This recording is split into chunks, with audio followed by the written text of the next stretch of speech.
It's a long ways between 2 and 1. Good afternoon, everybody. Thanks for joining us. This is the Aspen City Council special meeting for September 3rd, 2024. Could we have a roll call for attendance, please? Councillor Doyle. Here. Councillor Guth. Here. Councillor Howenstein. Here. Councillor Rose. Here. Mayor Tory. Here. We do have public comment that opens our special meeting, so now is an opportunity for members of the public to address council members. And there are no items scheduled for a public hearing on our agenda this evening, so obviously your comments are welcome during your 3 minutes. We do ask that you limit it to 3 minutes so that everybody has a fair and equal opportunity to speak. Are there any members of the public that wish to speak this evening?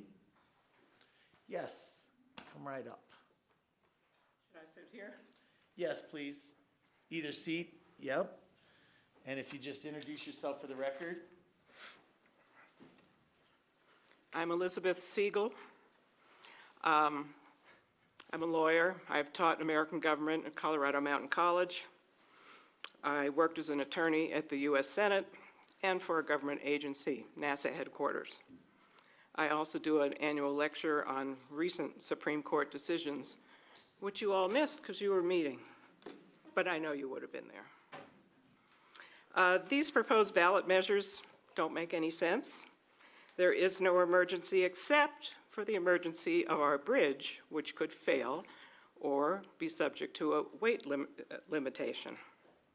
The reversals of positions by members of the City Council over the last month demonstrate no consensus and certainly no resolve.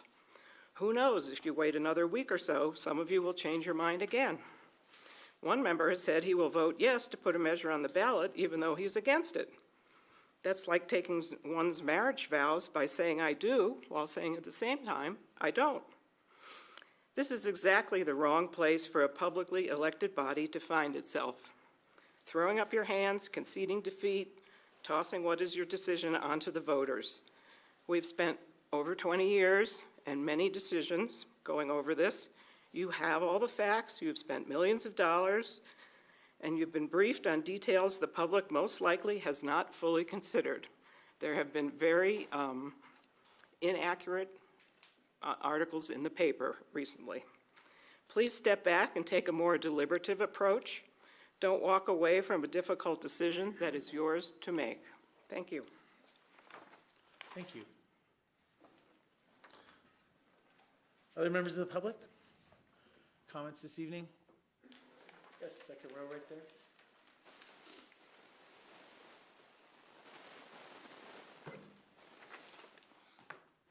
Hello again.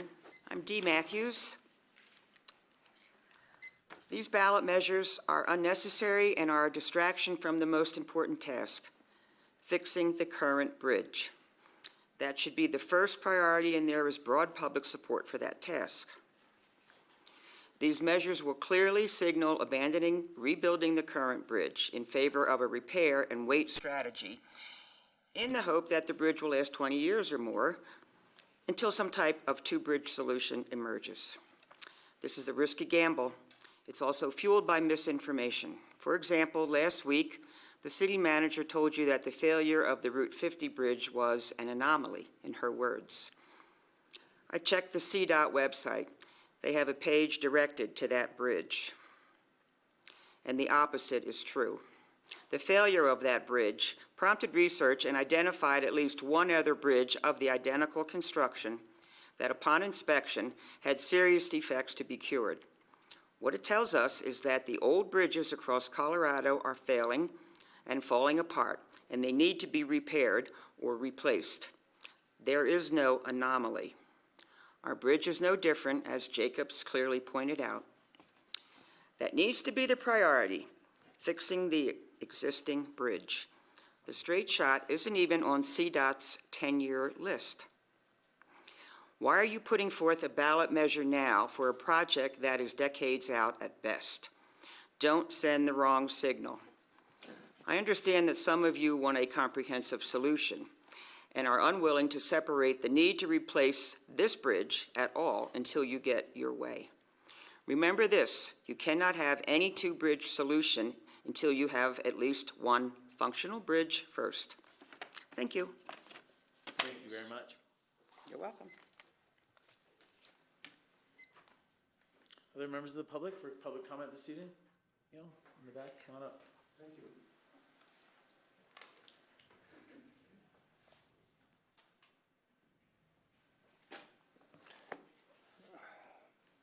Neil Siegel, Aspen. I have over the years worked on at least 4 ballot measures with Jim True, at least 4. And one thing comes home every time, and that's that words matter. Every word in every ballot measure must be studied and considered in context. Let me give you 3 examples from the 2 ballot measures you're going to consider today. Consider in one the language that says, including but not limited to, relative to the conveyance of open space, but not limited to. That language opens up this ballot measure to the conveyance of any public land by a future city council without vote, without public comment. It includes the public land to the north of Route 82. It includes the south side of the golf course. It's a complete, unmitigated giveaway of public space by the use of that open-ended language. It doesn't even require mitigation, which is a hallmark of any conveyance of public land. You know, a person who's interested in conveying open space would never support a ballot measure that was such a complete giveaway as this one with that kind of language. It just doesn't make any sense to anybody who's concerned with open space. Consider also what's not included in either one of these ballot measures. The 1996 vote, the 2001 vote, all had a series of conditions dealing with environmental concerns, sensitivity for natural resources and the like. Those guardrails were all important in all prior ballot measures. None of that's present here, totally stripped away. Not one condition, not one guardrail, not even a requirement that these 2 ballot measures conform and follow the record of decision. They stand alone without any environmental concerns. A person who is truly concerned with the environment, a person dedicated to the environment, would look at these ballot measures and say, it's too open-ended.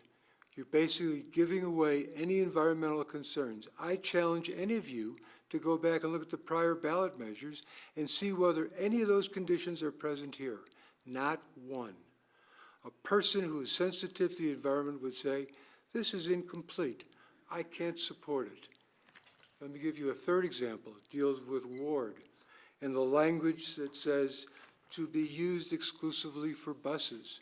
Recall a week ago, Ward proposed alternative language. I think it was a transportation corridor or something to that effect.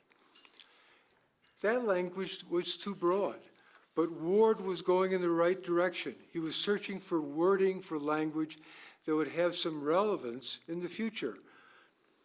Exclusively bus lanes 20 years from now? I'll wrap it up. Precludes HOV lanes, precludes new technology. Consider two things, and I'm wrapping it up. From the perspective of you as a city council, is this the best work product that you can put forward to the public? Can't you do better than this? And consider this from the perspective of everybody in the back of the room. This language was dropped on the public Friday afternoon on a holiday weekend, and you're here for a final vote on Tuesday. Doesn't that offend your sensibilities? Doesn't that really make no sense in terms of this rush to judgment? The answer is it does. Thank you. Other members of, yes, come on up. Good afternoon. Sue Atkinson. I am a 25-year resident of Aspen. The City Council spent more than 2 years trying to understand the complex issue of the entrance to Aspen. You've been elected to make these types of complex decisions. The council decided on August 5th that the preferred alternative is not right for Aspen based on input from the community, and that CDOT and the city should work on getting the existing bridge rebuilt. Millions of dollars of taxpayer dollars have been spent by city staff on marketing and consultants to advocate for the straight shot. The letter writers recently advocating for the straight shot aren't the people taking public transportation. They're not the ones you're trying to supposedly solve with the straight shot. There are people deluded into thinking more asphalt means more cars can get into town quicker, and we all know that's not true. As Neil mentioned, the ballot measure as drafted eliminates all the protections and safeguards of past ballot measures. And if approved by a poorly informed electorate, will forever give CDOT carte blanche to do whatever they want to our open space. I urge you again to focus on replacing the current bridge now, and urge you to reconsider the proposal from Bill Guth's motion from the last meeting to focus on the current bridge replacement and separate that from future alternatives. Thank you. Other public comment today? Yes.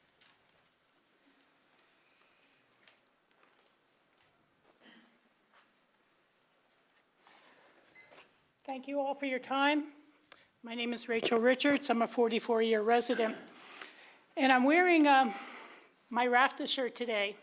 It was given out as commemoration of the bus rapid transit system launch. That is something that hauls thousands of people to our town to serve our community and our guests every day. 70% of our workforce lives on the other side of that Castle Creek Bridge, and more are coming from the I-70 corridor, and more so will be in the future as the valley has become increasingly unaffordable for low, middle, and even high-end workers. The 3-lane bridge does not support the millions and millions that the community spends on RAFTA every year, and that is paid by the taxpayers throughout the entire valley. And the 3-lane bridge does not solve the emergency evacuation fire issues that take over 15 hours when our fires these days move at a football field a second at the campfire in California. So I'd like to have public safety put up front.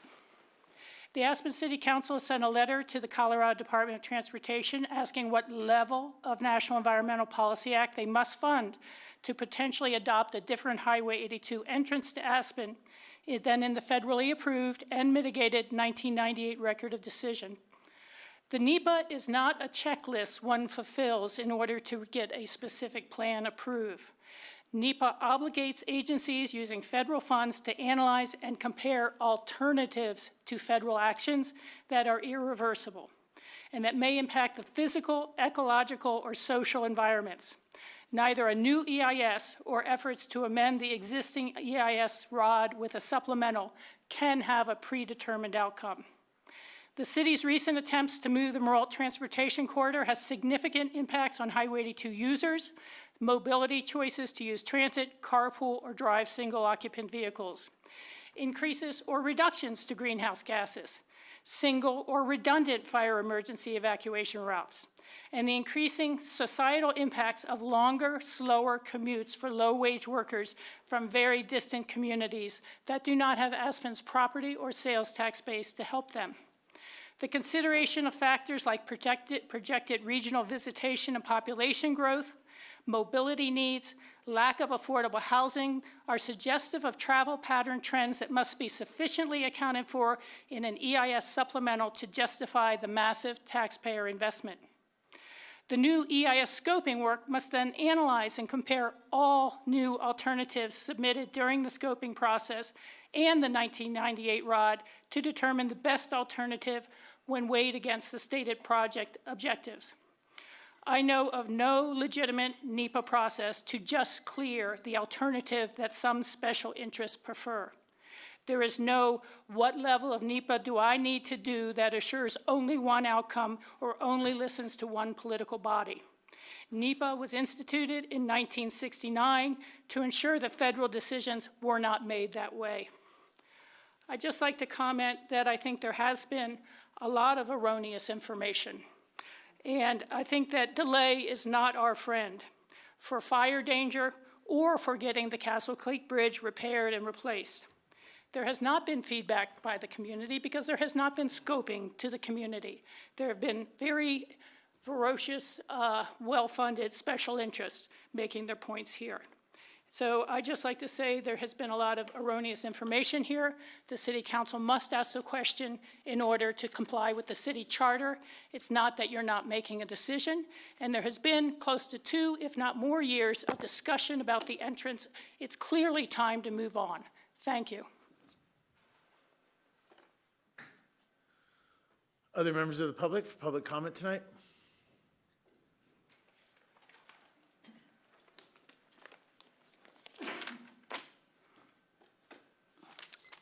Hello, my name is Barb Pitchford.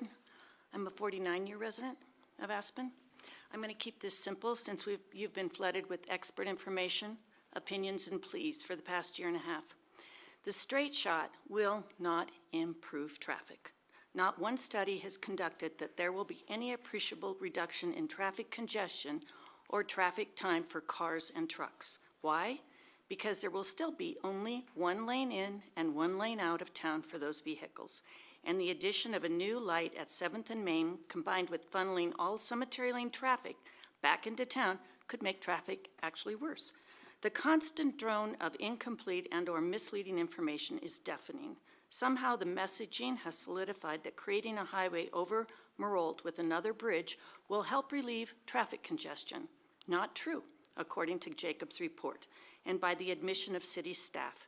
In fact, your own city engineer told me that the straight shot is not a traffic solution, it is an infrastructure solution. And because of the light at 7th and Main with the pedestrian crossing, it actually might make it worse. All the straight shot does is move the problem from one neighborhood to another. I've lived in and loved this town for almost 50 years. I've been a part of the entrance to Aspen debate on and off for most of those years. Many really smart people have contributed their expertise and knowledge in this over the past several decades. What baffles me most is why years and years and years, and vote after vote, there is still no agreement to take action on the most urgent need around the entrance to Aspen, and that is to fix the damn bridge. In your council meeting on August 13th, you all supported drafting a letter to CDOT, quote, expressing our interest in not implementing the preferred alternative and looking into the process and funding needs for replacing the Castle Creek Bridge, unquote. You all agreed fixing the bridge is a priority. Now, instead of following through with your agreement, you drop a ballot measure on the public about the preferred alternative on a Friday afternoon before a holiday weekend and take a vote on it the next business day. This is not only offensive, but disrespectful to the community. I am perplexed how you think that a public vote on the straight shot, yet again, in November fixes the dam bridge.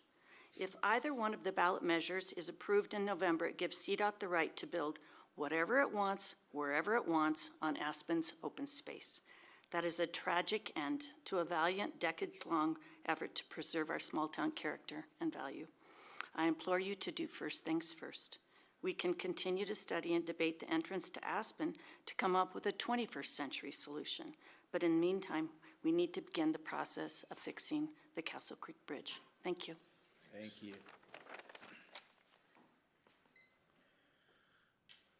Other members of the public?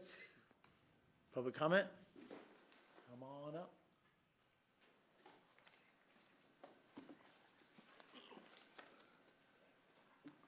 Hi, everyone. Thank you for hosting this meeting and having public comment at the beginning.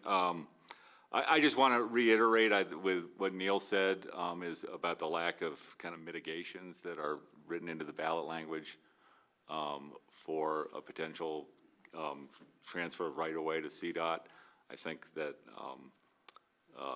it does create an opening for a different project than the one we've even been talking about since the record of decision was completed in '98, and it gives CDOT more leverage over the community.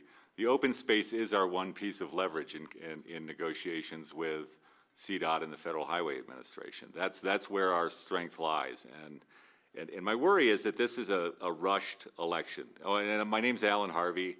I've lived on both sides of the roundabout. As a kid, I grew up in Aspen, and I live in Carbondale now. So, if you can fix the pinch point at Buttermilk, go for that too. I think this is a rushed campaign, and I think, despite what Rachel says, sure, we've been talking about it in these rooms and in the groups that I'm with, and in some informed groups, but the voters at large have just kind of seen intermittent stories over the years about different topics. They haven't dug into the Jacobs report, and I think there's now 2 Jacobs reports. That's a big haul to ask someone who's living life and trying to figure out a general election in just 6 weeks, because ballots will drop and they'll be in people's mailboxes in early to mid October. So I would urge putting this off or not doing it. I think the council can move forward and get more information from CDOT. Whether you do this, but if you have to do an election, whether you do it in November or March, you're still straddling the next council with that vote. So I don't think it matters when that happens. So I think there's opportunities to create some breathing room and to have a community conversation that really kind of makes it clear the different alternatives that everyone's looking at, and it lets you get more information. And I would go to a design on a replacement option and see what that gets. See what NEPA is largely a checklist, and it is, and one of the top NEPA specialists in the country, all he does is litigate NEPA, says you can get a categorical exclusion. So there's a difference in what CDOT Region 3 is telling you, and maybe with some a check-in with their attorney or not, and what an attorney who outside of this community who litigates it all the time says. So I would just think about really not giving away that leverage in this vote, even because if it passes, it's a future city council that may convey those bus lanes, and it's a future city council, and CDOT won't have those mitigations, nor will the city council. It really opens the door up. I just think, in fairness to voters, just finally, the ballot language was dropped on us on a Friday, but we called on Thursday, and it wasn't even clear that there was going to be public comment at this meeting. We called the clerk's office, and they weren't sure. And it became clear with the Friday packet. So I would urge you to really slow down on this and really move forward with the direction and getting more information on this. And if you have more questions, send those to CDOT. If you didn't get them all asked in the last letter, send them another one. They, you know, they have folks that can answer that. So thank you. Thanks. Emmett?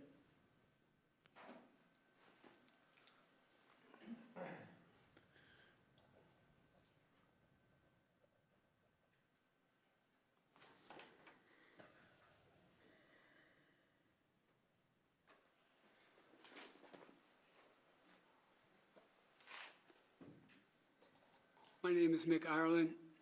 I was a member of the State Transportation Advisory Committee for about a decade. We recommended prioritization on billions of dollars worth of projects. I was also the chairman of the Intermountain Transportation Planning Region that included picking Garfield, Summit, Eagle for a decade or more. Twice I was invited by the governor to be the representative on environmental issues for the two separate statewide blue ribbon panels that made recommendations to the legislature. I've also appeared before committees and in the legislature testifying on transportation matters. I want to start by applauding Councilman Doyle for having the courage to change his position to expedite this discussion. That's a hard thing to do. You are always going to be accused of flip-flopping and all kinds of worse things, but I think you have to do the right thing as you see it in light of the facts. I think you've had adequate impact on whether there should be a ballot question this fall or not a ballot question. But I would like to urge you to participate more fully in the transportation planning region process. Funding for projects on the highway originate at the transportation planning region. The award of money is a competitive process. It's not a checklist. It's not first come, first serve. It's not prioritized by the influence or wealth of your community. You have to compete with and negotiate with other needs in the state. There has never been a time in my experience serving on those panels that there was more money than there were projects. And the first necessary but not sufficient condition for winning that process is to have an updated EIS or supplemental EIS. The advocate, I respect the advocate for the Friends, but he is an advocate. And his job as an attorney, as it would be mine if I were involved in that, is zealous advocacy on behalf of your client. That is, what your client wants, not the public interest. They may or they may not overlap. In this case, perhaps not. But that is the role. What you're faced with is, if you want to do a bridge or a preferred alternative or anything, what you're faced with is having your ducks in a row. Snowmass Canyon was 4-laned, the roundabout was built, and the Maroon Creek Bridge were replaced on my watch. And none of that would have happened had we not had an EIS, if we did not have environmental clearance. We didn't take a chance that they would move us to the top of the list because it was a priority or urgent, simply because we were Aspen or because we had a need. We had our ducks in a row. And I would urge this council two things. One, when you go to the State House, when you go to the State Transportation Advisory Committee, when you go for prioritization, what gets respect in the legislature is elected representatives. That's who they want to hear from. You can send the best staff person in the world. You probably already do. But when you are in that forum, when you are testifying, I'm almost done, one other thing, they want to hear from the elected officials. And I would recommend that you start sending someone to the Intermountain Planning and Transportation Region. Now, you don't get to go to STAC, you have to be elected to do that. I was, that doesn't come easy. The second thing I would recommend is embark on an EIS as soon as possible. As soon as you get through that. The EIS is required. It itself must consider all the alternatives, and the last EIS had to consider dog sleds and balloons and aerial trams. You're going to have to go through all that. You might as well get started no matter what it is that you want to do. You need to have that ticket punched before you go down and say, we need 70, 80, $100 million for this bridge project. Thank you very much for your time, Thanks, Mick. and good luck. Thank you. Other members of the public for public comment this evening? Terry?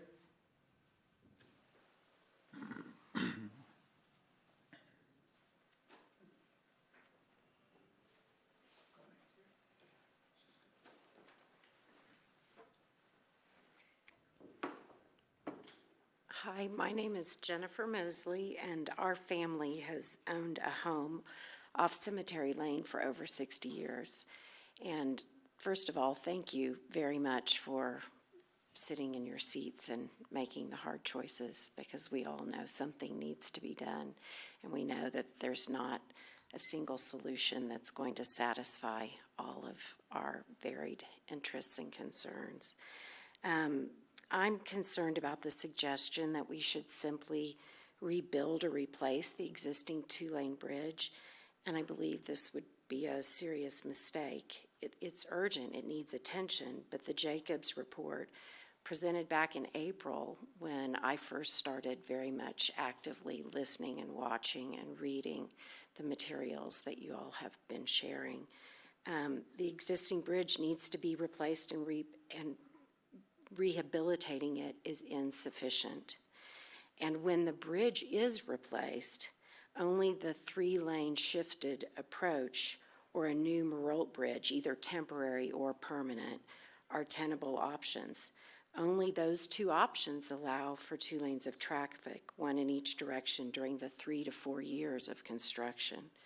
And as Jacobs noted, both the alternate single-lane approach and the west end detour on Power Plant are deemed not feasible due to extended traffic and gridlock, with estimated travel delays of, they said, 5 to 7 hours. And I share the sense of urgency. We need to make a decision and implement it before we're forced to rebuild the existing bridge on an emergency basis with no available detour. But there's not going to be a magic approach that lets us rebuild or replace the existing bridge without either the 3-lane shifted approach or a bridge over Meralt, either temporary or permanent. Those are the only available detours that seem feasible.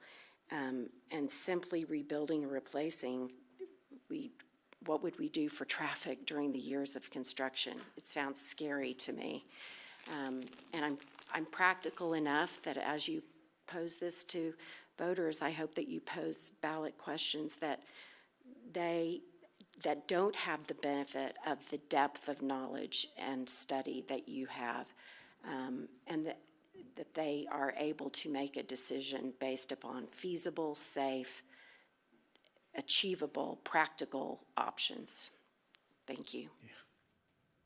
Thank you. Terry?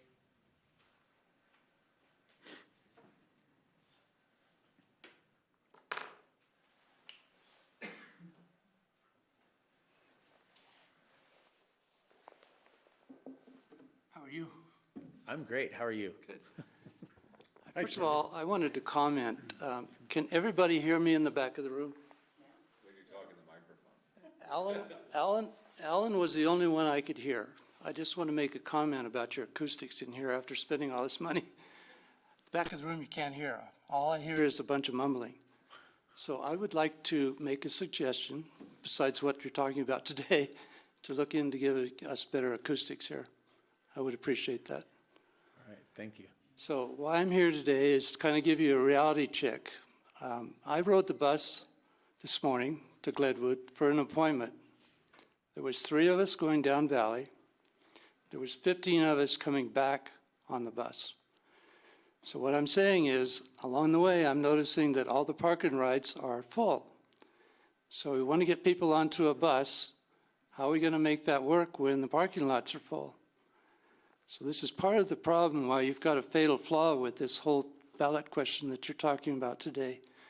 I don't feel that this question is fully flushed out. I think it needs more conversation for all members of the community. I see that this is a little on the frivolous side, given the way that this was put together. This language has been around since I was on the board 25 years ago. It hasn't changed much. But what has changed is 25 years later, we have a traffic problem here. And there's plenty of arguments out there on the side of CDOT and all of those to build more highways, et cetera, et cetera. That is not the answer that Aspen needs. We need a solution that's going to solve our problems here. I don't know about you, but this morning the traffic was back past the airport, both lanes in an HOV, 8 o'clock in the morning. HOV lanes are not enforceable according to the county, and this is part of our problem. This is kind of a almost national, how should I say, seriousness here about dealing with traffic. We have a small community here that's worth protecting, and I would hope that you guys could postpone this till we fully flush this out and get a truly workable solution for this community. This is not the answer, guys. If this was going to happen, it would have happened 25 years ago, and it's still not the right language. So you guys need to back off on this, work it out, get more members of the public involved, and let's really work this out so we have a good community effort here. And let's get 100%, not 50-50 or whatever it's going to involve. This language also has a number of fatal flaws that haven't been fleshed out. So you guys really need to do more investigation on that. So my last word is, part of the solutions for CDOT, other traffic solutions, is to fix what you've got first, which means fix the bridge we've got, and then talk about voting on something that may or may not work. That's all I had to say. I appreciate your help. And if I rambled too long, forgive me. Thanks. Thank you, Terry. Other members of the public for public comment today? Tony. It's a competition to see who can talk last. What was that? I couldn't hear that word. I'm sorry. I'm a little hard I of said hearing. it's a competition to see who can talk last. Did I score? Did I win? We'll see. Okay, we'll see. So for the record, my name is Toni Kronberg, and when I was growing up, one thing that my grandparents always told me was that a wise person knows the value of changing their mind, not once, but twice, especially as more information comes forward. So with that, I support, believe it or not, everything that everyone spoke before me. And Rachel and Mick talked about opening the EIS, which is definitely going to have to happen no matter what alternative, so to speak, is selected. But the question that I have, and Barb Pitchford said it really well, was how does this ballot question fix the bridge? That's what the urgency is. That's what we need to do, is get that bridge fixed. In my opinion, I don't think the ballot language is complete. There's a lot of ambiguity in it, and I think it'd be really easy to defeat it. And I'm not the type of person to talk about what I've done in the past. I like to talk about what we can do in the future. And as I said, I think this ballot language is not complete. It's premature because CDOT hasn't answered any of the questions that you put forward in your letter. And what happens is CDOT comes back and says, okay, we can fix the bridge and this is how we can do it. And then you've put a preferred alternative question on the ballot. This past weekend, I was out speaking with a lot of people, getting their opinions on a lot of different things. A lot of people didn't even realize that the question was going on the ballot. But the most astounding thing that people had was they didn't know what the preferred alternative was. There's been so many iterations of it that they're like, is it 1 lane, 2 lanes, 5 lanes, 6 lanes? And also, the preferred alternative, this question, the part that I'm concerned about, it doesn't fix the whole transportation issue. You come in, you heard stories this morning at the Airport Business Center. You just approved a lumberyard housing without any traffic mitigation except for that bus every 30 minutes that's always stuck in the traffic, or a stoplight into traffic that's already stopped. And I really think that we need to take a look from the airport in, the roundabout. This preferred alternative does nothing with the roundabout. Coming down from the schools, from the hospital, the roundabout is not part of the preferred alternative. One of the things that a lot of people have talked to me about, and I didn't really want to get this started, but I think I'm going to put it forward, is to do an initiative petition on a legislative matter, which would be an aerial transportation system, because it hasn't been approved by the city of Aspen. It was screened out way back in the day by elected officials because of visuals, financials, or whatever. But a lot of people are like, hey, we're a ski town. We take gondolas all the time. So anyway, I just wanted to put that out, that I think I'll probably get started on the initiative petition in about 2 to 3 weeks. And I don't see how we have any choice in the matter with the road service that we have, that we really have to do something. But again, I think this ballot language is too premature. Thanks, Tony. But thank you. Thank you, Tony. And the battle for last speaker goes on. Any other members of the public that wish to comment this evening? Thank you. All right, close public comment portion and bring it back to council table. Did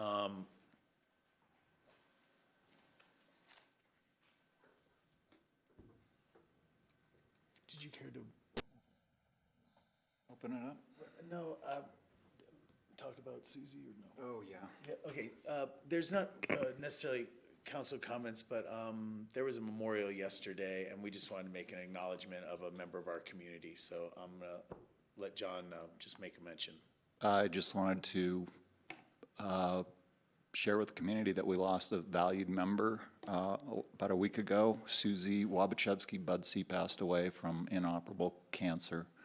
She was diagnosed just last November, and she fought it bravely and died with a smile on her face. But she touched a lot of lives in Aspen, taught skiing up on Aspen Mountain and Highlands, and always had a smile on her face and a twinkle in her eye, and she will be greatly missed. The gathering was, as memorials often are around here, they're a time when longtime locals gather and try to comfort each other and heal and move forward. Thanks.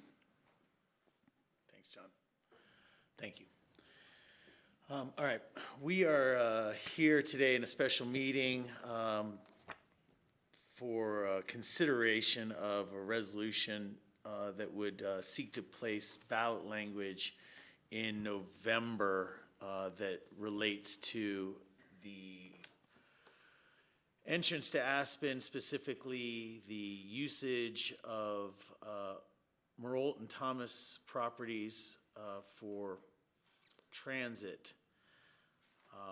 We have a memo that we received prepared by Jim True, city attorney, that outlined 2 different options for that language.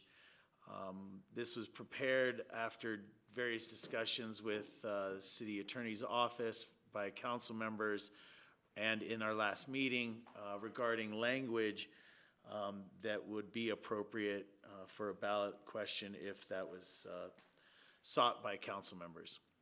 So, council members, in my discussions with each of you over the last weeks, it seems like there's also not just the question about a ballot question, to run a ballot question or not.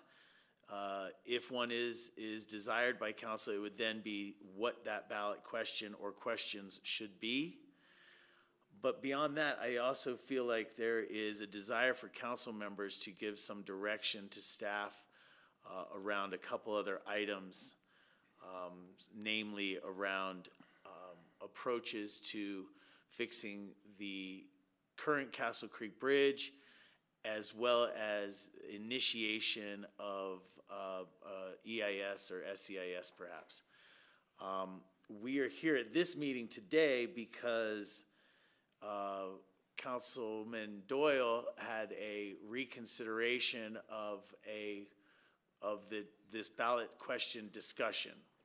So we met last week to see if there was the ability to craft language, and we are having this special meeting today as that language has come back to us.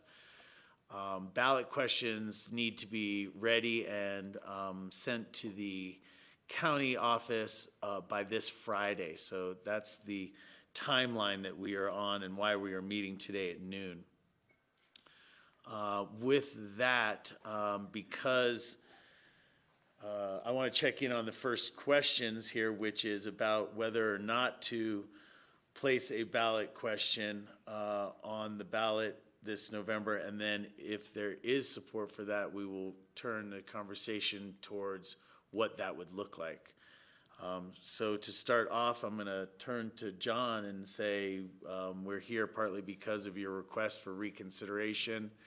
And so I will open it up to your thoughts about the memo that we have received and the first question about placing a ballot question. Okay, thanks. Yeah, I requested this special meeting because I had questions about the outcome of a simple up or down ballot question as it was worded. I mean, if we get an affirmative vote, does that mean people want the preferred alternative or just see the logic of having a second bridge? If a denial, does a denial mean people want to change the Castle Creek Bridge into a 3-lane bridge, or they just don't want the preferred alternative? Or possibly the split shot. It's very vague, and I don't think it really answers the questions that I want asked.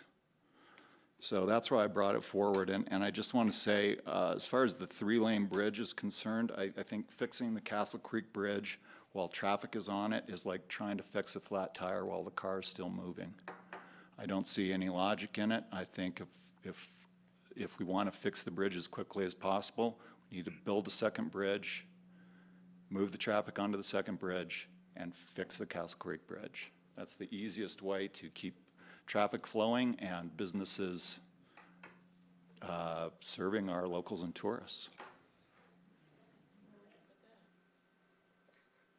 So on the one question of the ballot language for a possible question this November, are you supportive of working on ballot language for a November question, or are you interested in not having a question in November and potentially doing it in March if? I would say that, you know, after talking to our city attorney, I see the logic in holding off until March because, number one, our November ballot is a presidential year. It's going to be a really long ballot, 19 inches long, 2 pages, and this question is going to be buried. A lot of people are just going to vote for president and not even participate. The other part of the logic in waiting is we can get the language that we want to deliver the best product for the community and not leave it open to interpretations that we may have not even thought of.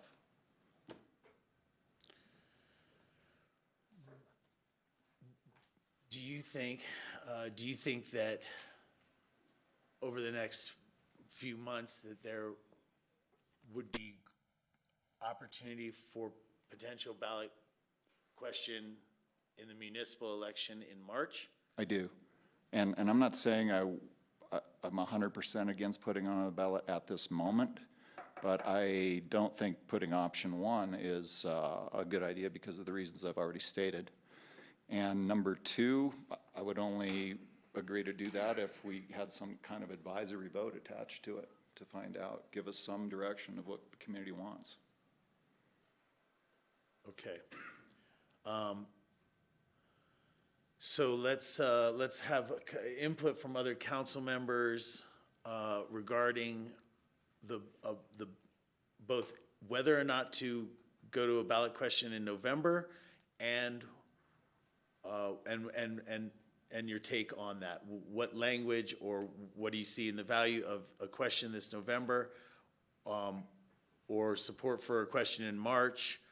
Again, there are other things that I think need to come out of this meeting for direction towards staff, but let's just focus on the ballot question currently before we get further. Any comments? Sure. The preferred alternative is an extremely complicated plan, and despite paying attention to what it is and what it is supposed to be for many years, I've learned an immense amount about it since my time on council. And Tori, sorry to put you on the spot here, but even you have had questions about this plan, about the specifics of this plan, despite being involved in City of Aspen leadership for decades. There's a lot to understand about this plan, about what it is and what it isn't, and what it will do and what it won't do, what it might do, what it could do. And expecting the electorate of Aspen to understand that nuance is unreasonable, particularly with questions like those that were presented to us as potential ballot questions. I don't think they hit on any of the nuances, or forget nuances, the major points of what the preferred alternative is in the question that's being asked at all. And I think that if we were to ask a question like that, it needs to be done very thoughtfully, with a lot of explanation and a lot of factual background to help people make an informed decision. I think it would be irresponsible of us to ask a question like those presented to us that doesn't present significantly more information than what's outlined there. I'm most certainly not in support of a November ballot question. I'd be happy to work towards something in March that is more thoughtful and more diligent and more reasonable to ask our electorate, but certainly not supportive of a November ballot election. And I urge all of us to give clear direction to city staff to pursue repair or replacement options for the existing bridge in the next 7 months before the next ballot election. I don't want to waste those 7 months that could be productively used to design, explore funding, explore approval techniques for the existing bridge. So most certainly not supportive of a November ballot question, and would like to be productive with the next 7 months of our time. Thanks. Okay, I'll bring that question back for direction when we get to those issues. Ward, I'm gonna go to you, again, around ballot question for November or not, and if so, what would you see as appropriate? Well, I can't just comment on a November election without laying the groundworks and framing all of this discussion. First of all, I don't think there's anybody sitting here, either side of the table, that doesn't believe the Castle Creek Bridge needs to be addressed, replaced, certainly repaired. CDOT, I think, has guaranteed and said that they won't allow the bridge to fall into a point where it can't be used. All of us, I think, feel that time is of the essence, that we don't have the luxury of time any longer. This has been going on for decades. I think, Terry, Mick, Tori, all of us have been involved in this for many, many years. So the outcome of an election, whether it's in November, March, or never, is to get a new entrance to Aspen moving. And I think the first step for me is, I don't know if we need an EIS or a supplemental EIS. So the first thing I would do is direct staff to expedite the issuance of a request for an EIS or supplemental EIS for the entrance to Aspen. The outcome of that is not, you can't determine what the outcome, CDOT's going to decide what the outcome's going to be. Other people that are sitting here on either side of the table are going to decide that. They might be looking at all 43, or they might be looking at new alternatives that have arrived since the last election in 2001. I think that that should be the first thing we do, is to pave the ground to move forward by directing staff to expedite either an EIS or supplemental EIS, whatever is going to be needed to move this forward. I think that an election, any of the solutions that I've seen that are feasible, that offer the kind of public safety that we need for wildfire exit, requires 2 bridges.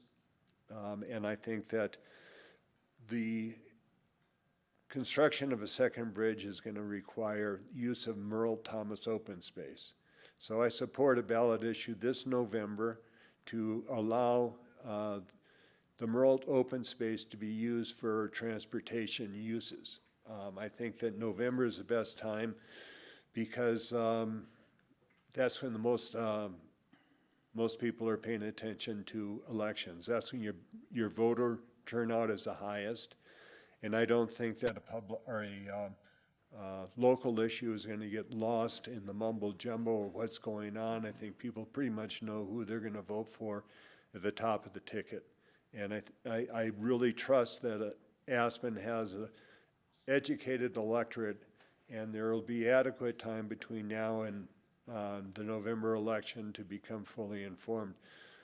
I also want to point out that all the information that we have available to us here at the table is available to everybody sitting out there in the audience or up and down the valley. And that brings us to a point that this is a regional problem. We're not going to solve it by building a second bridge. It's going to be, there's still going to be transportation challenges for the valley.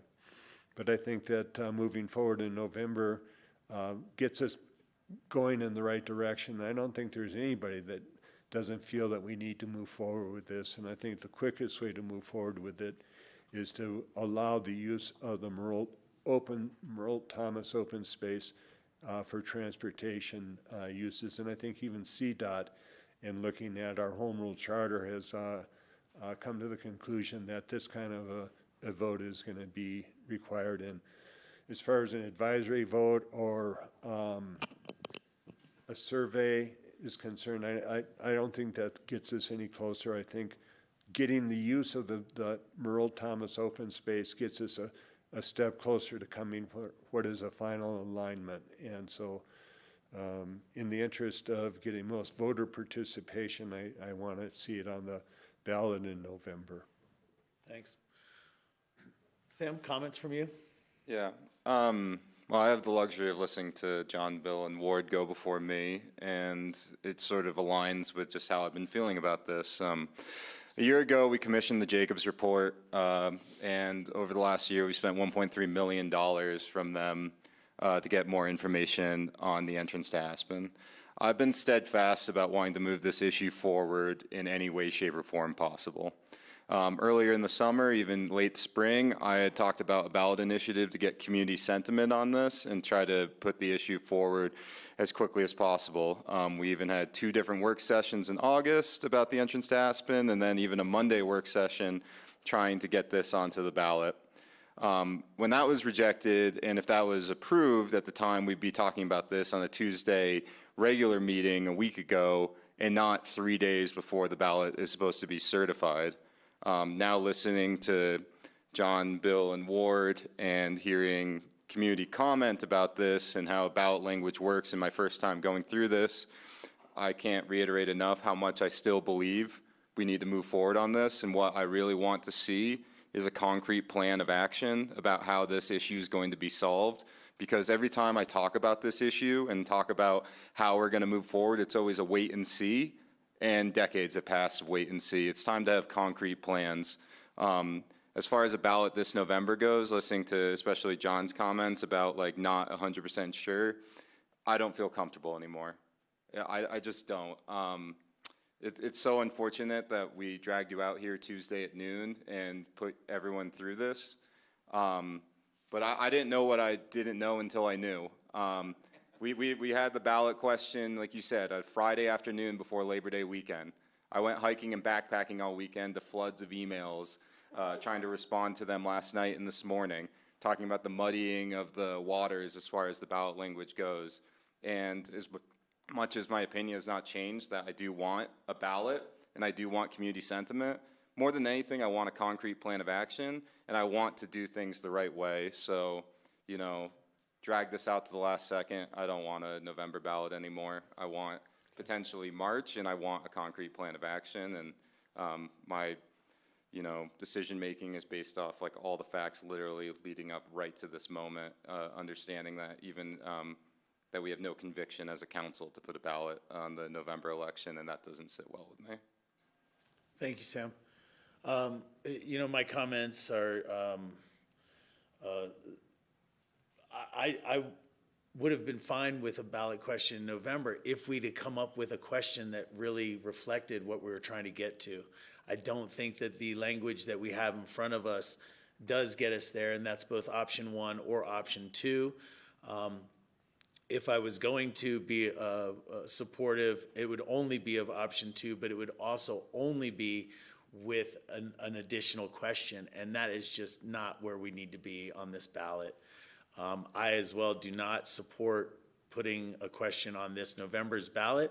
I am more than happy to figure out where we can go for a March ballot question to get some input from our community, and also the authorization for usage of transit across the Marolt. That authorization through a November ballot is not necessary at this time. We have a lot of work to do before we're going to need that kind of voter approval. And so what I'm hearing here is there is not support for a ballot question on this November's ballot. But I have gotten two items for request of direction, and then support from another council member that says would like a plan moving forward. So maybe these next motions for direction will get us on our path.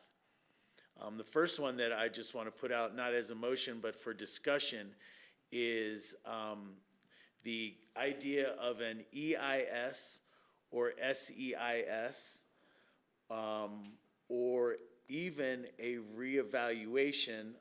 What I have here next to me is the reevaluation of the State Highway 82 entrance to Aspen final environmental impact statement and record of decision. This was from 2007 when there was a reevaluation. And in the introduction itself, it says that it's prepared, this reevaluation is prepared in accordance with 23 Code of Federal Regulations, 771.129C, which states, after approval of EIS, the applicant shall consult with the administration prior to requesting any major approvals grants to establish whether or not the approved environmental document remains valid for the requested administrative action. So at the very minimum, we do need to contact the FHA. We do need to ask if there is the need for reevaluation of the record of decision. But also, I've heard that there is support for an EIS, which is an environmental impact statement, in order to move whatever we are going to do forward. So with that, for discussion, I think the next steps for this, council members, is we would need to direct our team to engage an attorney's office that specializes in NEPA and these actions. That dovetails with the next item, which is prioritization and signaling that we still are concerned about our bridge, our current bridge in the process. So for discussion, council members, how do you feel about direction to staff to, and whatever that process is, I don't know, RFPing or finding a NEPA attorney to start working us through the process of getting something moving forward? I'll start with Ward, had his hand up. Yeah, I don't know if we need an EIS or supplemental EIS, but I know that we, to do anything, we're going to have to open up that process. And I would look to the council to unanimously support directing staff to pursue whatever method is required, whether we have to do an RFP for an attorney's office, but to pursue the issuance of the appropriate environmental impact statement for an entrance to Aspen. I think that we need unanimous support to at least go forward with that. Tori, can I interject for a second? I just want to make sure that this is an important conversation. I want to make sure that it's appropriate to have this conversation, given what the noticing was of this meeting. The only item on it was consideration of the ballot language. So I want to check in with Jim on that and make sure that this very important conversation is valid. Thanks. I believe under the Marble decision, since this is all coordinated and would assist in determining ballot language in the future, I think all of these discussions are appropriate here. You're not making a decision other than directing staff to bring you something back in the future, whether it's a contract with their attorney or a contract with individuals to help us with EIS. So I do believe that it's appropriate for this discussion or for this meeting. I appreciate it. Sorry to interrupt. I just wanted to make sure. Thank you for clarification. John? It's my understanding that no matter which direction we have staff go towards, that we're going to need an SEIS or a supplementary. So I fully support getting that started now, as well as the NEPA attorney search. It's going to be important to have one of those readily available for when the rubber meets the road. Very literally. Diane, I'm looking to you for, Ward did not make it as a motion, but it somewhat was. What would you need from us for the direction of what was just stated as following up on EIS, SEIS, and the involvement of legal counsel that is specific to this area? First, thank you for the opportunity for clarity. And so those two questions, and I'll actually hand it to Jen to make sure she gets exactly what she needs. Thanks. Good afternoon, Mayor, members of council.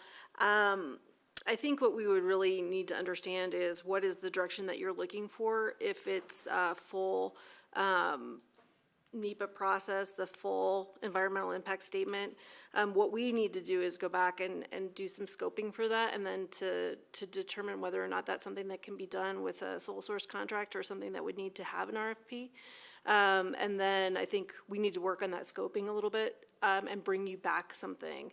I think the question about the attorney, certainly I would look to the attorney's office to answer that question. We have done some high level looking at who are firms that kind of do this work, but certainly that's something that we would look for Mr. True to answer that question.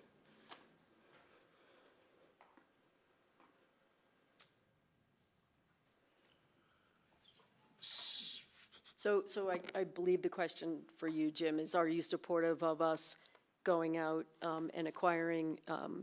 I very much believe, having worked with a lot of NEPA attorneys in the past, that it is helpful, extremely helpful. And while I want you to be here in 5 years, you may not.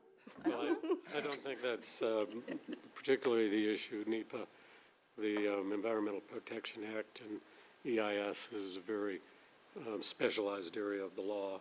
And I do think it's necessary to retain outside counsel to assist us in all of these processes. And we can work, staff can work together in finding appropriate counsel to assist us in moving that forward. I think there is more to it than just having a NEPA attorney, though. There's also all the other scoping that's involved in it. And I believe that's what Jen was addressing. Thanks. So let me see. We can probably give you priorities. And I definitely would like a consideration of a modified split shot as part of any EIS, but we don't, sitting here now, I don't think we know the detail level of what the process needs from us. So I think that council members can easily, in a meeting setting, can give you the scope information that you're looking for, but we don't know where to start, is what I would say. So if it's helpful, we could probably come to some consensus around what our priorities are, meaning failing bridge, our concern on the timeline of usefulness of this bridge. There is support for, dedicated bus lanes. There is support, maybe it's majority support, but there's majority support for looking at second bridge alternatives.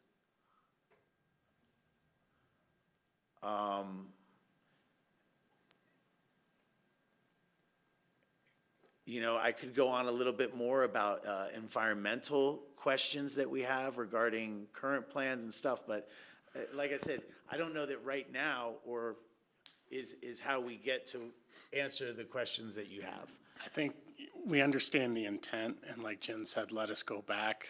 We've been through a lot of work sessions with you. I think we can gather that up and work through what that process is and come back to you for a later consent or another work session that kind of gets into the points of what you want. As we presented before, an SEIS or EIS gets you those options. There's several on the table. And so trying to figure that piece out of what that looks like, we'll bring that back to you. But I think that's really the intent of what you're getting at here. Okay, I appreciate that.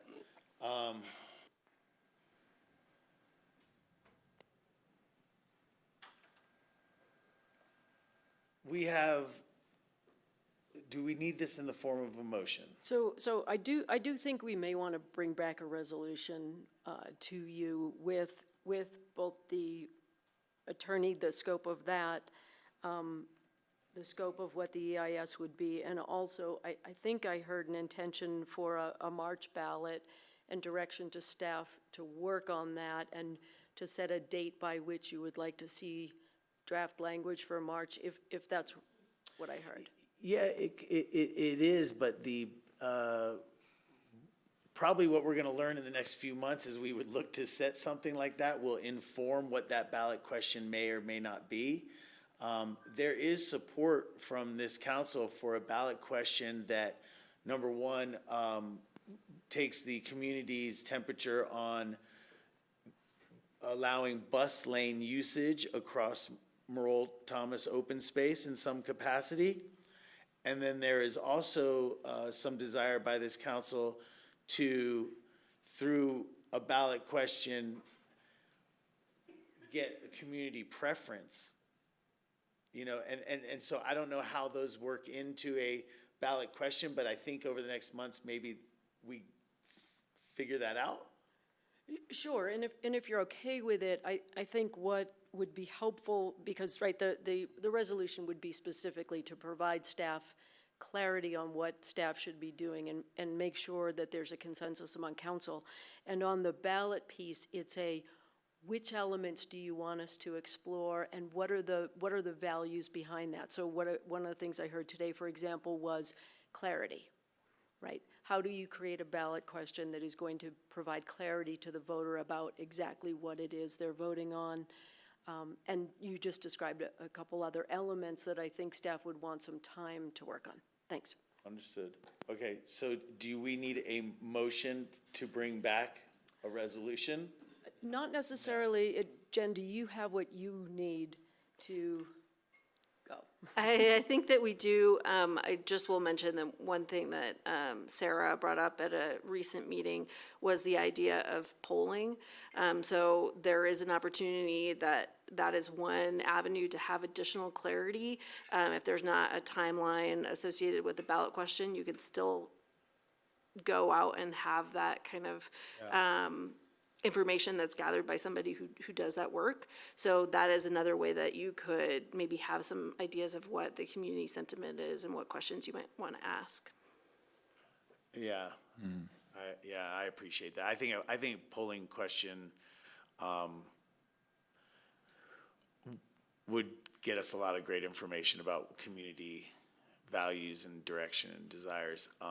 So we'll work on that at a separate time if council members want to go that route. Yeah, Sam? I'll just tell you that what I really want to come out of this is we have an affordable housing strategic plan. I want an entrance to Aspen strategic plan. And I'd love to see a flow chart of options that lead to the end bubble saying bridge complete or entrance to Aspen solved. Because I think that's the most confusing thing is this wait and see approach. Please give me some flow chart to understand how we move forward in the best possible way. And we do have a flow chart, and happy to republish that to council. Yeah, I haven't seen it. No, it's been a while. Yeah. Happy to reshare it. Thanks. I think it needs to be updated. Yeah. Okay, yes. Well, it seems that the decision has been made not to ask a November ballot question. And so again, I think it's prudent to prioritize the urgent situation of dealing with our existing bridge. We have 7 months before we're gonna get to the ballot question, which I'm supportive of asking, and I'm supportive of exploring the right 2020, 2030, 2040 solution for the entrance to Aspen and beyond. But in the meantime, we have an urgent situation with a failing bridge that I don't want to wait around for CDOT to diagnose as being terminal, and I don't want to deal with the ramifications of that. We are fortunate to be in a financial position as a community where we can undertake something as crucial as this, either independently or lead it, and put some of our capital to work dealing with our most crucial infrastructure project and issue. So I'm going to ask the same motion that I... Hang on one second, let me get some more information for you and stuff. Okay. Yeah, it's just because it might shape it. Yeah, I'm looking at you, Pete. Pete, my question to you was,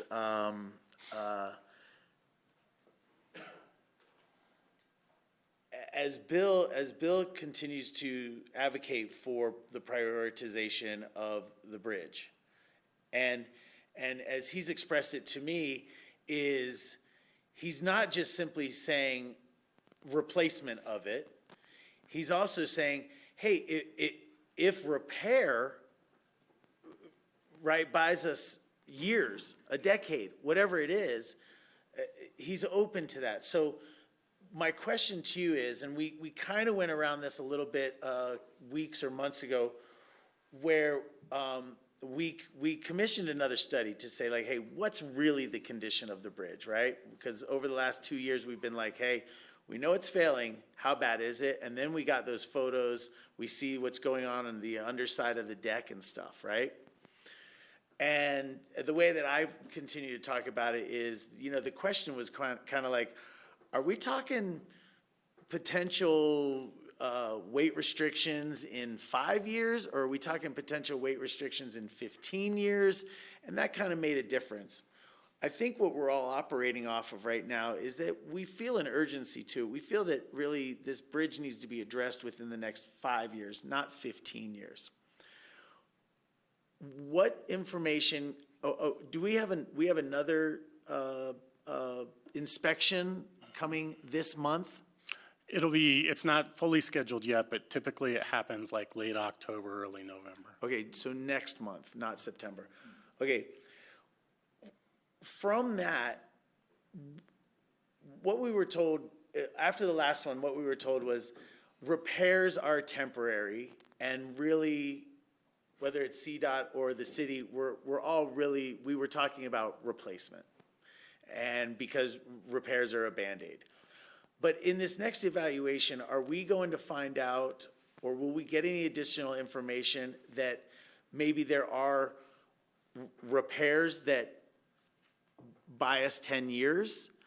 And I'm not saying, are we going to get those? I'm saying, will the inspection if that's an opportunity, will the inspection let us know that? Or the inspection, will it either say, it's good for now, and someday it's gonna not be okay? So it's all based on those ratings that we've kind of talked a lot about. And currently, we just did ours, they're coming right after us. We're at that fair area right now. The only time that they would start to plan rehab projects is if it falls into that next category. Yeah. And so then it depends on what it is, and, the timing and design for that. If it's, like the bridge joint was getting pretty bad, and we got that taken care of pretty quickly in CDOT's terms. So it's hard to answer how they plan out their rehab pieces of it until you get to that sufficiency rating that's in the poor category.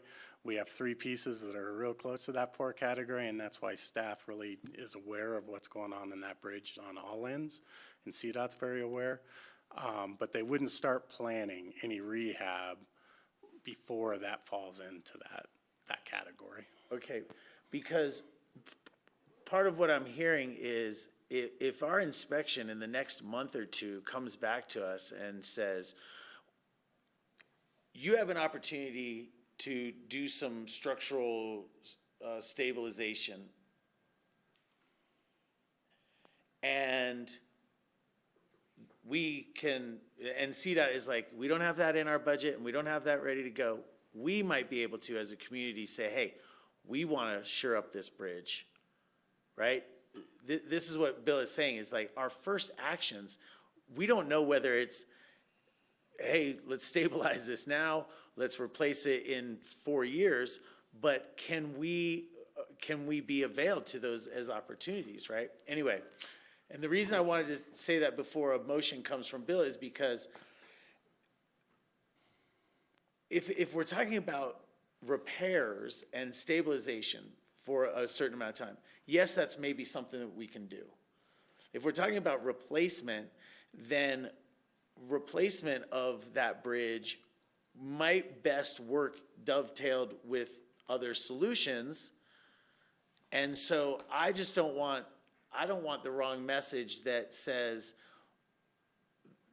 we want this to go we want to replace our own bridge regardless of these others. And I know that's not your intention. I just want to make sure that your motion reflects that. And I think it does. I think it does. And my commentary would be, I'm not proposing a foregone conclusion here. And I'm not limiting any other entrance to Aspen Solutions in this motion. What I am doing is trying to make it very clear to staff what our priority is, or what my priority is, and maybe it's shared by others, that I would like more clarity on what the options for this existing bridge is, and to prioritize that design, funding, and public outreach and approval process.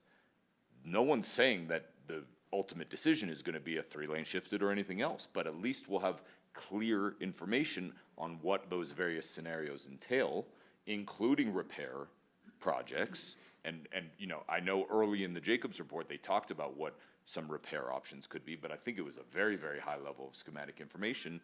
And what I am proposing is advancing that information to a point where it's reasonable to make a decision, an educated decision, to determine what makes sense. And in the next 7 months, maybe we'll have some more clarity on what other options might be. Maybe we won't, but at least we'll have clarity on what the options for the existing bridge are. Understood. And that's really my intent here, so. Understood. You have the floor, so if you want to make a motion, you I can. would. But Ward, I don't know, did you have a question or? I have a question for Pete, and it's in pursuance. He does that before your motion? Thanks. It's in pursuance of trying to make sure that we have a usable bridge for the foreseeable future until we have a permanent solution. I know CDOT has done inspections of the bridge before, and it's taken many, many months to get the results. So my question to you, Pete, in your experience, is it possible to get the inspection that I thought was scheduled for September is now maybe November, but to get the results of those, that inspection, so we know exactly what has to be done, what CDOT would pay for, and what potentially Aspen would have to pay for. But certainly, I think the first step going forward is to have the results of the thorough inspection of the bridge by CDOT and to expedite getting those results instead of 6 months from now?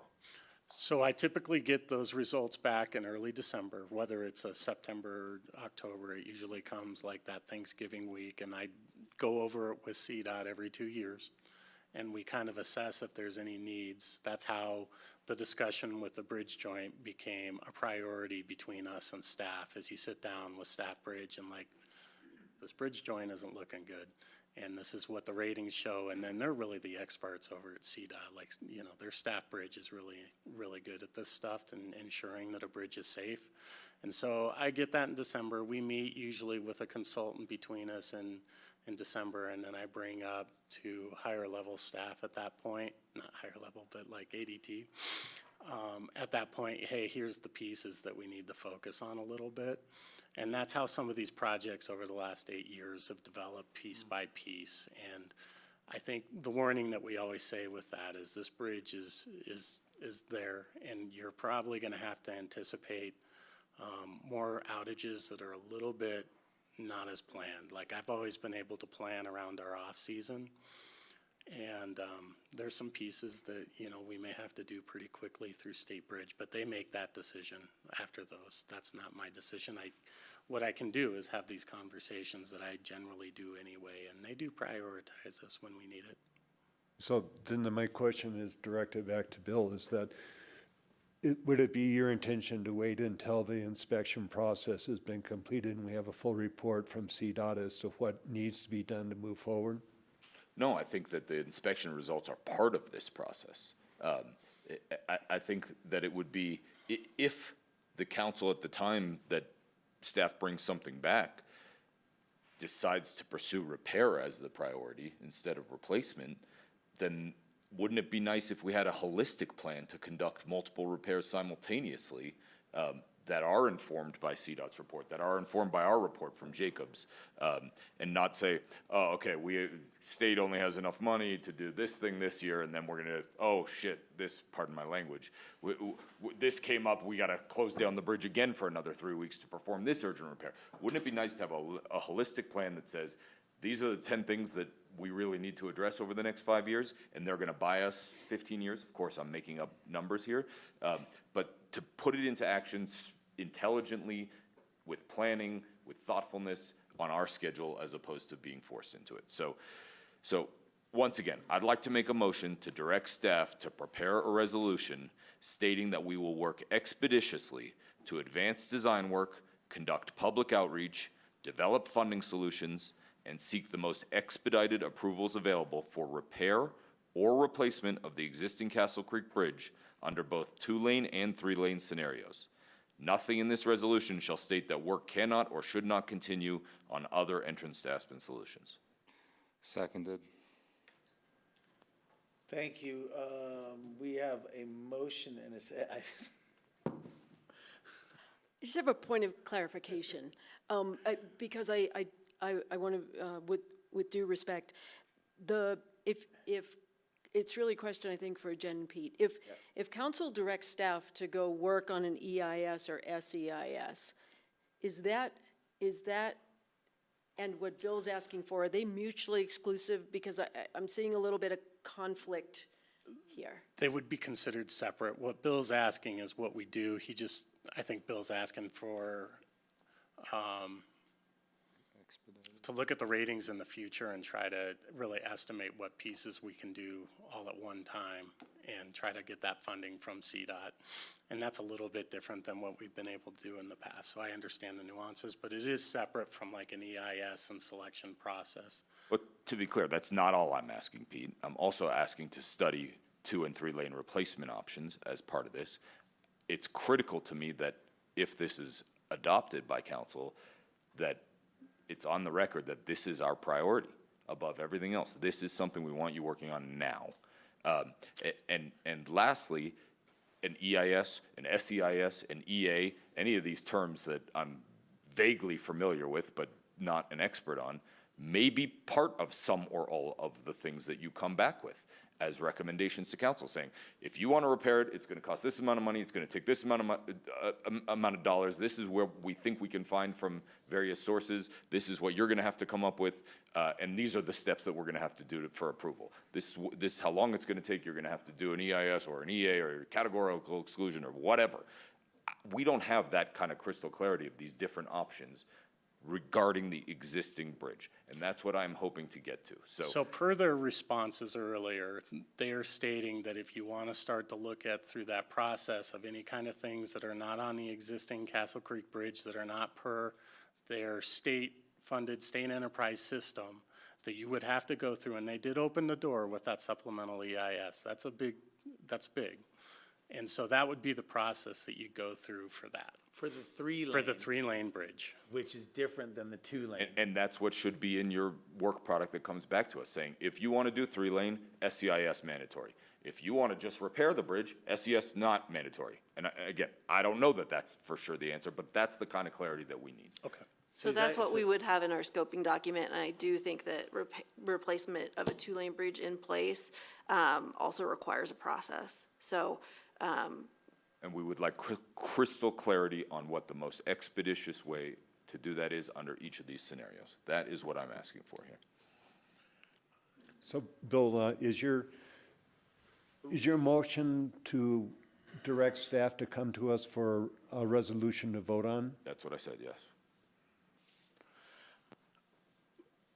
From the discussion that's just happened here, how much of the intention from the motion that Bill's putting on the floor, how much of that intention is part of what you're saying? You kind of alluded to, like, yeah, this is going to be part of moving forward with an EIS and SEIS attorney where we ask, hey, what's the deal with a 2-lane, 3-lane bridge over here?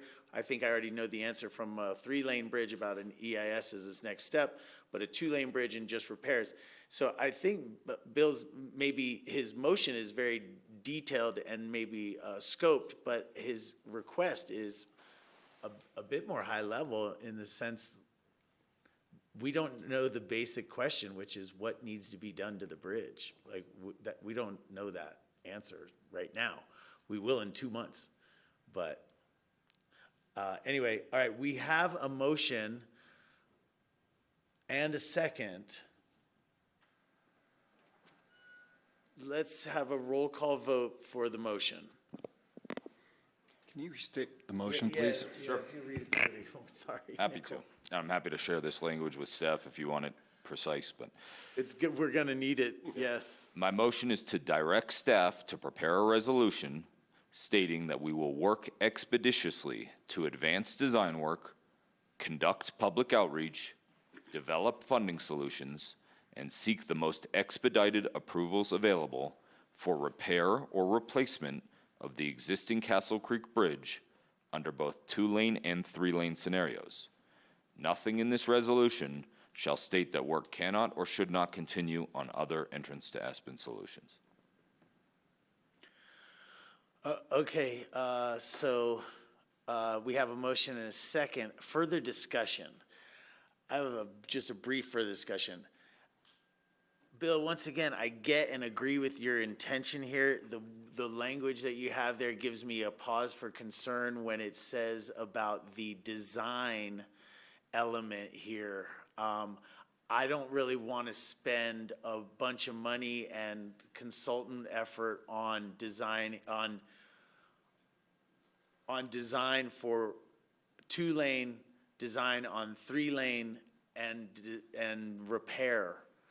It seems like that's kind of 3 tracks that would lead to some wasteful monies and energies. I'm not sure I totally agree. I mean, I'm not asking to advance these to 100% construction documents, but I am asking for some progressed design of each of those options so that we can make an informed decision.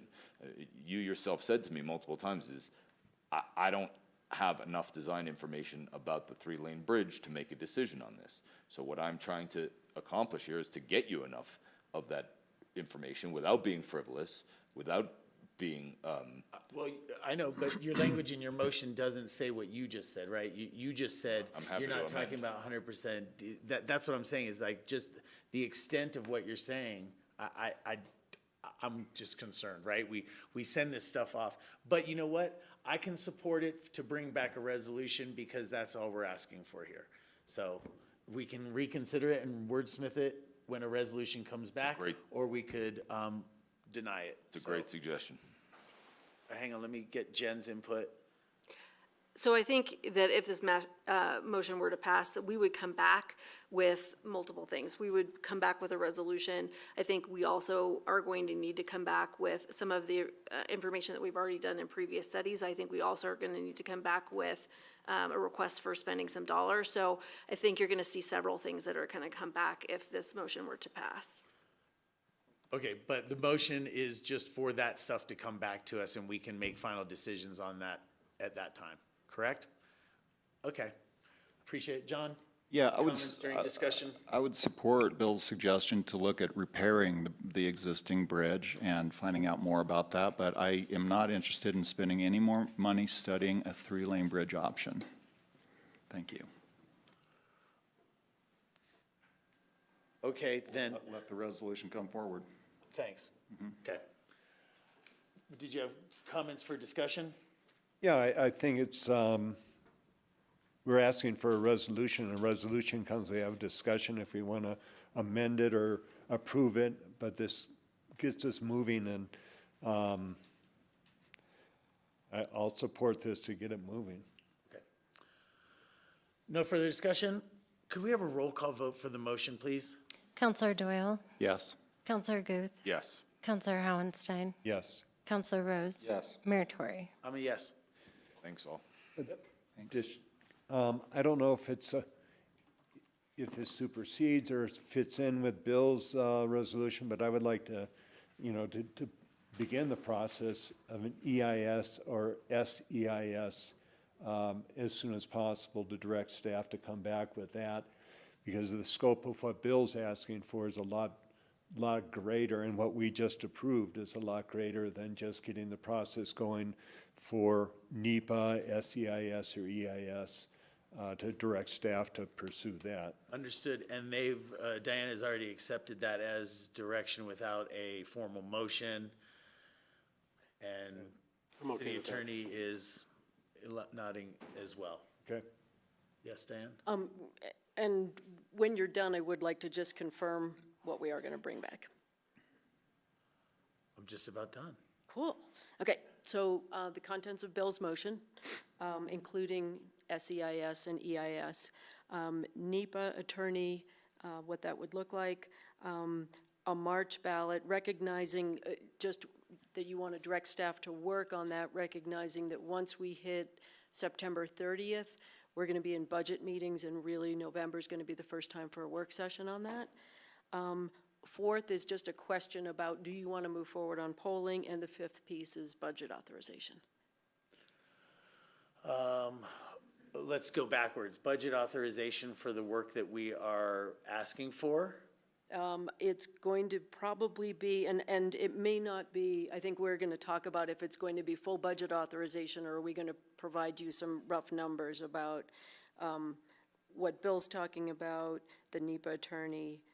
Yes, council is interested in seeing the menuized items, and we'll make decisions about that. But I think that what you're hearing from us is that we are supportive of our requests, and if that requires budgetary backing, then we will be supportive of giving you that authorization. Perfect. And then to work backwards, your question before that was about the survey or a poll. Council members, where are you right now on, do you want to start working on that polling stuff now, or should we just keep going with what we've got? I'd recommend we focus on getting the ballot language correct for March. It seems like there's a majority here that would like to do a ballot question in March, so that's the most definitive answer, and certainly verifies precisely that everyone's a registered voter that will be answering that question, so. So you're stating that your preference would be for ballot questions that get us the answers that we're looking for. a survey question would be a looser response format, giving us less clarity from voters. I'd have higher conviction in the ballot. Does anybody have desire for working on poll questions? Yeah, I want polling questions that is targeted towards the voters in Aspen, because I think that would inform what kind of a ballot question we want to present to the public. So I would support polling for registered voters in Aspen. Okay. I support polling. Okay. I'm going to support polling. I think there can be some good opportunity for us to check in on questions that a ballot may not really as easily get to, and I don't necessarily want to wait that. So yes, let's keep conversation going around what polling questions might look like around this. And Diane, to that, I actually started drafting some when we were talking about this 2 weeks ago, so I'll share what I've started working on with you. At this time, I would like to just enter into the record, just so that for future discussion, we can refer to a modified split shot. There has been talk about split shot alternatives, and through recent conversations, there's been a modified split shot. So I would like to just enter into the record so that there's a starting point for talking about these other opportunities. It may also, in the end, inform how we go into the EIS or SEIS and the scope of that. So I have one depiction, and I'll just enter that into the record. Any other questions? Diane had 3 more things. Do we want to run through those to make sure we're clear on those? I think 4 and 5, but I think we did not recap 1, 2, and 3. Just want to make sure we're all on the same page. your motion, including EIS, SEIS, NEPA attorney, which I've already heard from you on, March ballot, and this is what we're going to put in a resolution. Polling, you'll decide at that point if you want to move forward on polling, potentially to help with the ballot question, and obviously just for registered voters, which is the type of polling we typically do on this type of things, and then 5th is budget. And she had clarity on this. Yeah. Any other questions? Okay. Council members, well, first of all, members of the public, thank you for being here. Tuesday at noon, we appreciate you being here. Secondly, I want to just say to council members, look, decades of conversation have gone into this. Lots of money, lots of conversation in the community. I want to applaud all of you guys moving this forward. Sometimes small steps are the steps that you can take. I feel like we're taking more than just small steps here, but congratulations to all of us for getting together on getting direction forward. I think that's a big accomplishment. This is exciting for our community. It really is, and hopefully this isn't a bad situation that we're making better. This is a good situation that we're going to make even better. So anyway, thank you guys very much. With that, I could take a motion to adjourn. Make a motion to adjourn. Second. Motion is second. Any further discussion? Could we have a roll call vote for adjournment, please? Counselor Doyle? Yes. Counselor Guth? Yes. Counselor Howenstein? Yes. Counselor Rose? Mayor Tory? Yes.